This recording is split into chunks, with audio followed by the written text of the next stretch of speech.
আসসালামু আলাইকুম। কৃষি এগ্রো নার্সারির পক্ষ থেকে স্বাগতম। আমি মোহাম্মদ আমিরুল ইসলাম। পটল চাষ বিষয়ে কিছু আলোচনা করব। এগুলো দেখতে পাচ্ছেন, এগুলো লতা কেটে এনে বাড়িতে আমরা চারা তৈরি করেছি। এই দেখেন, দেখতে পাচ্ছেন সম্পূর্ণ চারা। এগুলো লতা কেটে তারপরে চারা, আমি চারাগুলি উঠাইয়া দেখাবো আপনাদের। এই যে আমাদের চারাগুলি দেখেন, ধরন কি সুন্দর চারা, প্রতিটি চারাই সৌন্দর্য হবে। এই দেখেন চারাগুলি, এটা মূলত লতা থেকে চারা করা। আমাদের প্রতিটি লতা দেখেন, দেখাই যাচ্ছে উপর দিয়ে লতা থেকে চারা করা। কারণ এটা এটা যদি আপনি বীজ থেকে চারা করেন সেক্ষেত্রে ফলন হবে না। বীজ থেকে করলে দেখা যাবে যে ওই গাছ খালি বাড়বেই কিন্তু ফলন হবে না। লতা কলম থেকে যদি আপনারা রোপণ করেন সেক্ষেত্রে দেখা যাবে গাছ ছোটো থেকেই ফল আসবে, অর্থাৎ 2 মাস পর থেকেই পটল আসবে। আর এই পটলটা রোপণ করবেন হচ্ছে উঁচু জমিতে, নিচু জমিতে পটল চাষাবাদ করবেন না। কারণ নিচু জমিতে যদি পটল চাষ করেন সেক্ষেত্রে লসের সংখ্যাটা, খাওয়ার সংখ্যা বেশি থাকে। এই যে আমাদের চারাগুলি দেখেন কি সুন্দর সতেজ চারা, প্রত্যেকটি চারাই খুবই সৌন্দর্য চারা।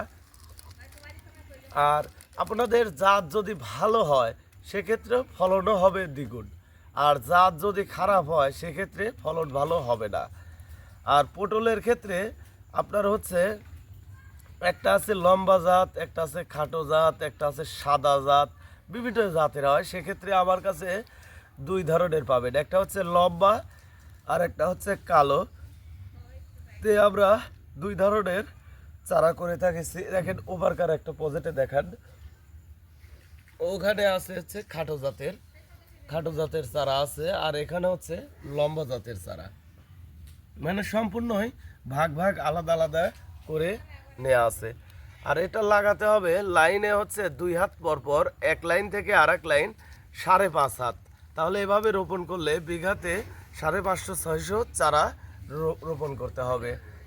আর এটা লাগানোর সঠিক সময় হচ্ছে অগ্রহায়ণ মাস থেকে শুরু হয়েছে, জানুয়ারি, ফেব্রুয়ারি, মার্চ পর্যন্ত আপনারা এই পটলের চাষাবাদ করতে পারবেন। আর পটল চাষের জন্য উপযুক্ত জমি হচ্ছে উঁচু জমি। নিচু জমিতে কখনো পটল চাষ করবেন না, নিচু জমিতে পটল চাষ করলে লস খাবেন। আর পটলের আরেকটা গুণ হচ্ছে এটা প্রতি সপ্তাহে পটল উঠাইতে পারবেন। এখন যদি আপনারা রোপণ করেন সেক্ষেত্রে ফাল্গুনের 15 থেকেই পটল উৎপাদন করতে পারবেন। তো ভিউয়ার্স, আপনারা যদি পটলের চারা সংরক্ষণ করতে চান, যেখানে যেখানে সুন্দরবন কুরিয়ার সার্ভিস অফিস আছে, যে জেলাতেই হোক, সেখানে আমরা এই পটলের চারা পাঠিয়ে দিই। ভালো থাকবেন, সুস্থ থাকবেন। আসসালামু আলাইকুম।